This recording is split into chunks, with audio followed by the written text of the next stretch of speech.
Well, hello, everyone, and welcome to Live Repurposed Live, where we inspire you to live on purpose and create a life that you love by design. My name is Lissa Figgins, and it's my mission to help after 40 women like you to design your life in 7 key areas so you can experience more balance, more growth, and be fulfilling your purpose. And it's my intention each and every week to introduce you to an amazing woman who can also is also on this journey and also is inspiring others on this journey as well.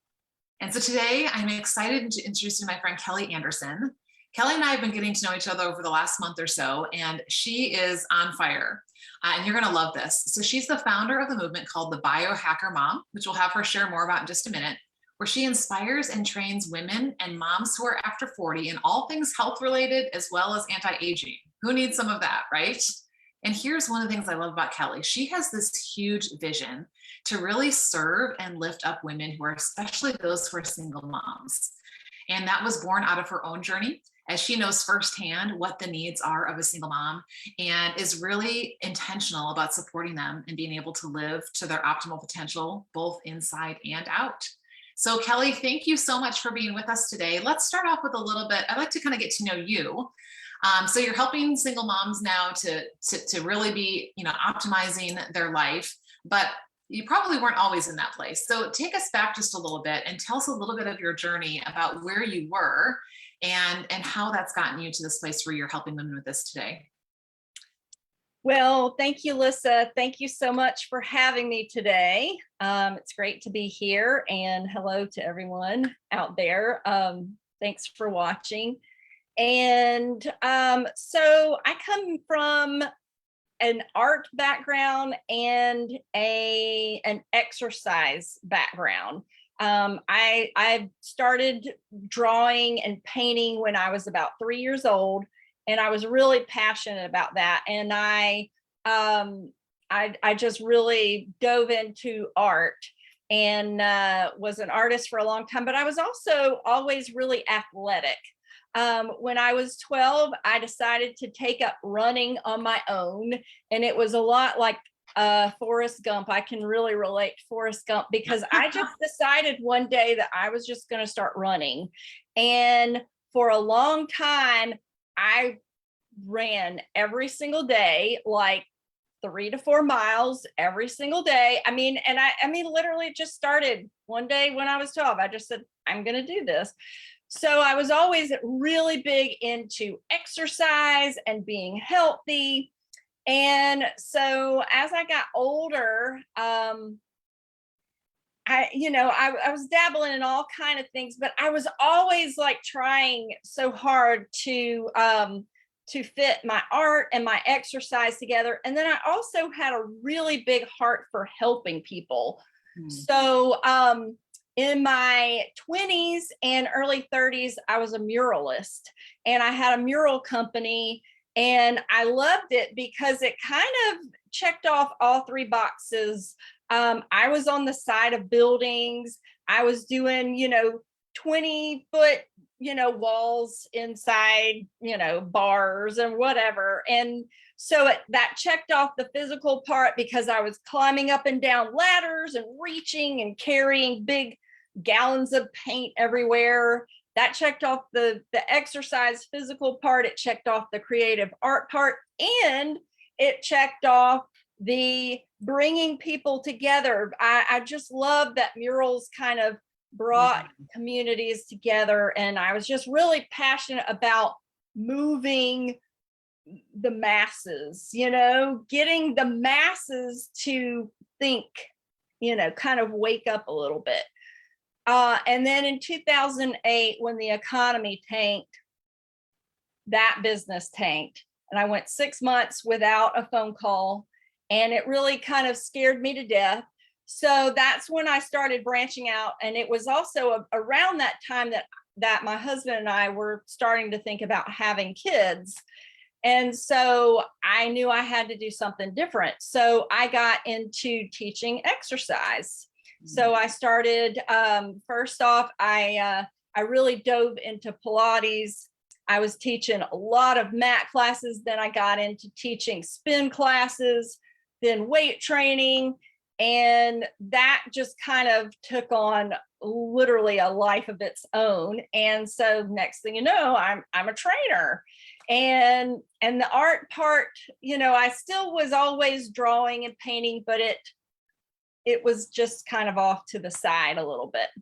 So I had my daughter, and you know, then that was a huge project. Right? One that doesn't go away for at least 18 years, not in a bad way, but still is a huge project, and really, you know, a very huge passion for me. But I was still always trying to put those three parts together of being creative and helping people, and then the exercise component. And in 2016, I lost my husband. And so that was kind of the impetus for me I created a character, and her name is Violet. And I have a picture of her right here. And so basically, she was very empowering to me, and she kind of helped me get through a lot. So I started drawing her, and I started kind of, she became once again, the putting of the three parts together, because she is a movement and health expert for kids. So I started putting her together, and then through her, I started getting interested in what's called biohacking. And biohacking, tell us about that, because I want to make sure that we are defining some terms. Here's the educator in me, you know, that loves to come out and say, okay, I want to make sure everybody knows what we're talking about. What is biohacking? And then we can talk more about the implications of that. So it's kind of a, you know, it's a large term. It can be used in several ways. What it means is hacking your biology. So doing whatever to manipulate aging, health. And so it is kind of defined in many different ways, but it's definitely a catchphrase term right now. And it's a growing industry. And basically, for me, my perspective on biohacking is finding natural ways to optimize your health and slow down the aging process. And that's my definition. So I started to get really interested in that. And it includes all of the areas of health that I've been interested in for so long. And so I created this brand called Biohacker Mom. Being a single mom, I have a real affinity to moms. And right. I do want to really support single moms in a big way, but I want to support all moms, because I've been a married mom and I've been a single widowed mom. I've been both, and both have their challenges. Both are beautiful and ugly in their own way, you know, and, you know, they both have their great parts and they both have their struggles. I have an affinity to moms. And so I started really wanting to help moms and their kids. Nothing against men. I'm not a man hater or anything. I'm very much a big family supporter. But my journey is going to be mostly supporting moms and their kids in order to make their family stronger. So right. I really... That's going to have a ripple effect, right? You start with the mom, right? And this is the thing that I think we say our family is our reason, and how often do we let our family be our excuse, you know, for not doing something, and exactly. You know, for not taking the time to invest in ourselves, or the money to invest in ourselves, or, you know, just even taking attention away from the family to be able to invest in ourselves. And exactly, you know, and that it does. If we're trying to pour from an empty cup, our family's not going to get very much of us. But when we take care of this inside and out, they're going to get so much more out of it as well, right? Like, why do you think that's something that we as women tend to, you know, think, oh, I'm good, you know, I don't need this, and it's all about everybody else? Well, personally, I think that it's something that has been handed down over generations, and I don't mean to put it on men, but I think a long time ago men saw that women could have a lot of power, and they wanted to kind of even the field a little bit. And so they started, I think personally, I think men wanted to create a world where women weren't quite so powerful. And so they started saying, well, you need to do this. It's up to you to maintain. And women kind of took that on, and over generations, women, it became almost a moral issue. If you weren't taking care of your family before yourself, you were immoral. And Right. it probably, some things were created in the church, and I'm not going to say it's totally because of a patriarchal society, but I do think a lot of it came from that. And I'll just leave it at that. But Sure. And it's interesting because even as we're experiencing shifts in our culture where there are a lot of women who are working outside the home, are successful business owners, are doing, things outside their four walls, I think there still is always this, like, there's something innate in us to nurture and to give and to serve, and to oftentimes put ourselves in the back burner and make it about everybody else. And, oftentimes what I find that happens is, you wake up one day, and it's either you wake up and go, oh my goodness, how did I start looking like this? That was me. Turn 40, wrinkles around the eyes and a little more pudge around the belly, and going, okay, need to be intentional about this. Or you go to a doctor's appointment, you get a diagnosis, or you just crash because you've been going at this level without filling yourself for so long that you can't maintain. Right. And then we're no good to anybody when we get into that place. So let's talk about some practical things, so somebody's listening today, they're like, okay, so I like this concept of biohacking. I'm totally a proponent of, like, do it as naturally as possible, right? Be preventative, do things that are not putting chemicals and artificial things in or on our body. Like, what are a couple of practical things if someone's listening today, regardless of, whether she's married or single, or whether she's after 40 or will be one day, that would be some ways that she can start biohacking in her own life? Well, I think that one of the big ones is something that you and I have discussed, is watching what you eat, trying to stay away from processed foods as much as possible, trying to eat as cleanly as possible, organic whenever you can. I think that's a big one. I think hydrating is a huge issue, and drinking the right water is very big. Most of us these days are severely dehydrated, and we don't even realize it. It's almost like we've become accustomed to being dehydrated. And so I think hydrating is a huge one to slow down the aging process, and to be as alert, awake, feel good. I think that that's really important. And then sleep, of course. Sleep is one that I have a hard time with, because I'm a doer. I like to go, and really when it comes time to go to sleep, I'm like, oh gosh, I don't want to go to Feel sleep. like you're missing out on something, right? Yeah, I've got so many things I want to finish up, and I don't want to go to sleep. But sleep, of course, is a very big one. And then I think one of the last ones that society just fights us and fights us and fights us on is prescription medications. Trying to be on as few prescription medications as possible. I'm on nothing.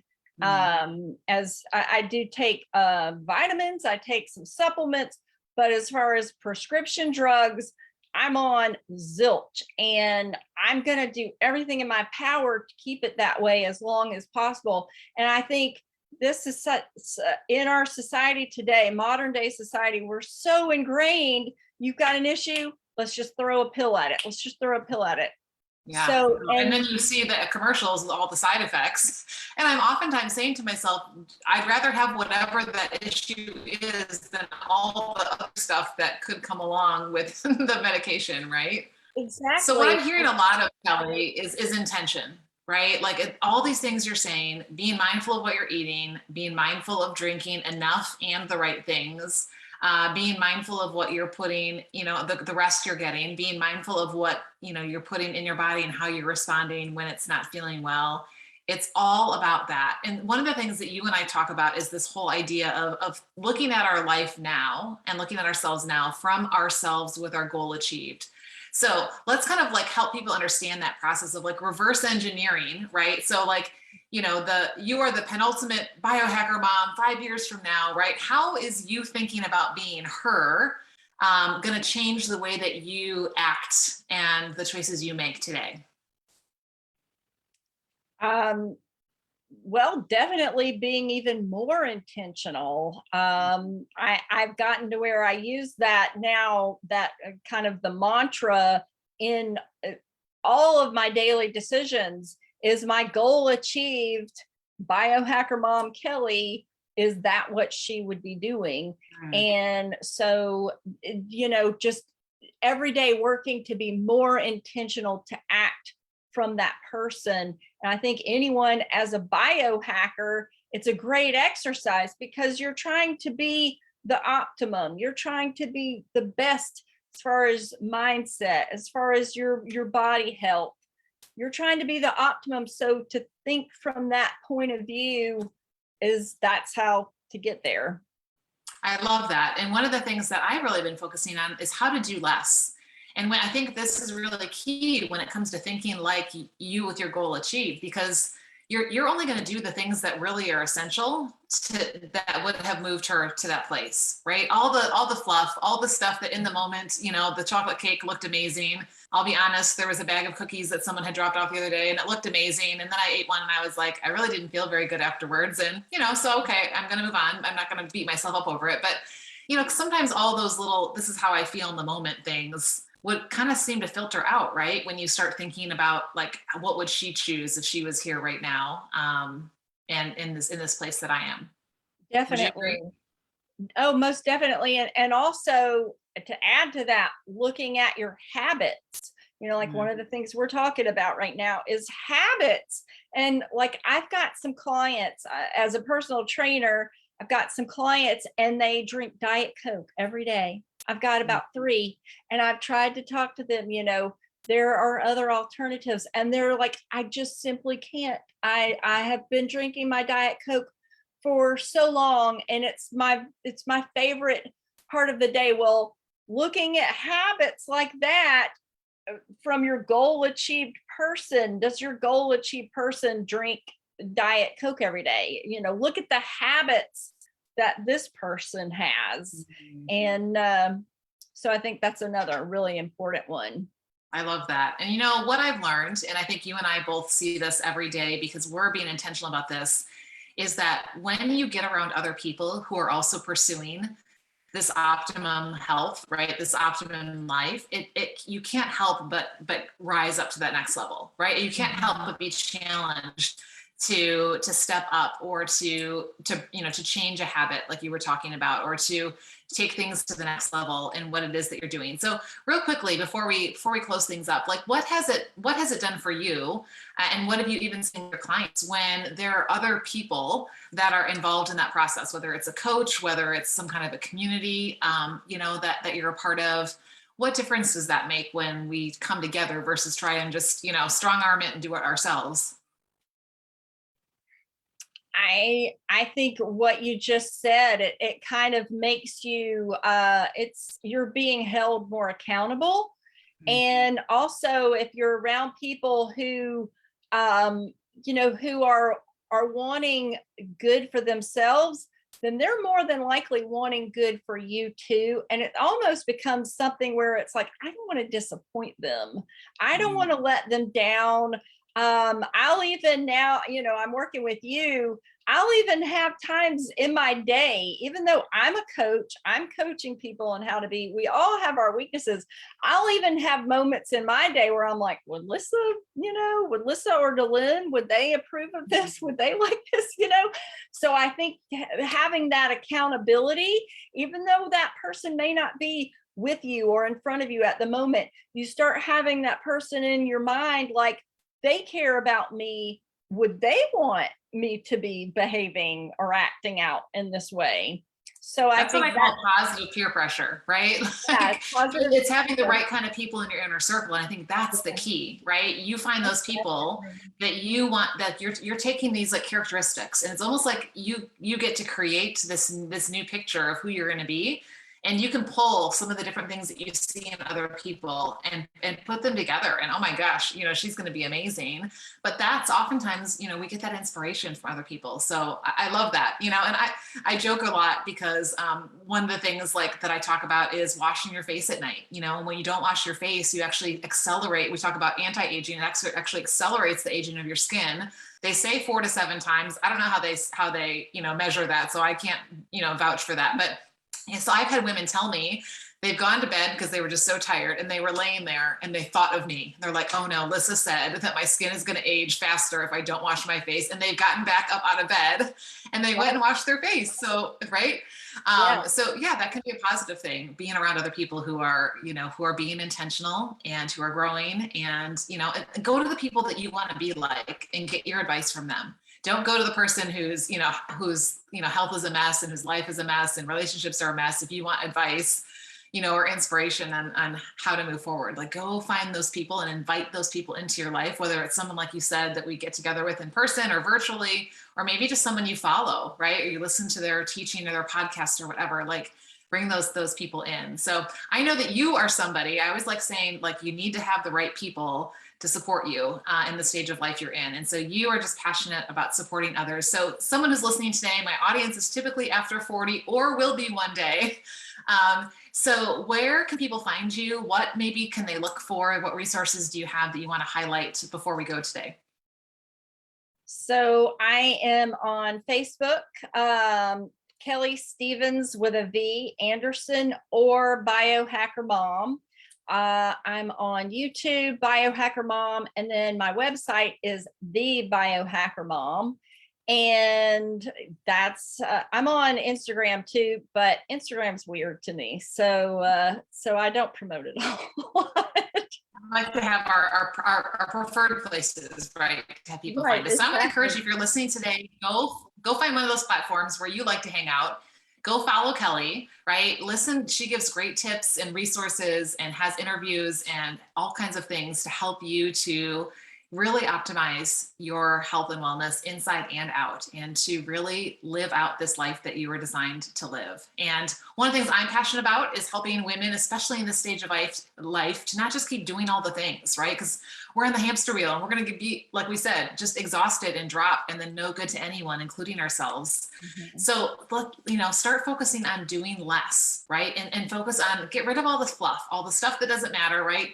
The stuff that isn't moving you towards you with your goal achieved, and focus in on living more like that girl, right? With your goal achieved. And it's amazing how much lighter and fresher you can breathe, right? Like, it doesn't feel like you have this burden on you, and you will see yourself becoming her so much more quickly, because all these other things aren't cluttering your life and scattering your attention. So I will drop the link to my Do Less, Live More checklist, so that you can download that resource and use that to start your day to really get your focus where it matters most. So Kelly, thank you so much for being a guest today. I have one closing question I've been asking of all of my guests this season. I love helping women with the 7 F's. So we talk about the 7 areas of our life, and we're always looking for balance, but there's usually one that stands out that would really, is like the one that that you want to give some more attention to and make the biggest difference. So just as a quick refresher, it's faith, family, friends, field of work, finances, fitness, and fun. Which of those 7 do you know that, if I give some more attention and intention to this one in the next year, I would really see the ripple effect of that in my life? I think, well, there are a couple for sure. But I think friends is a big one.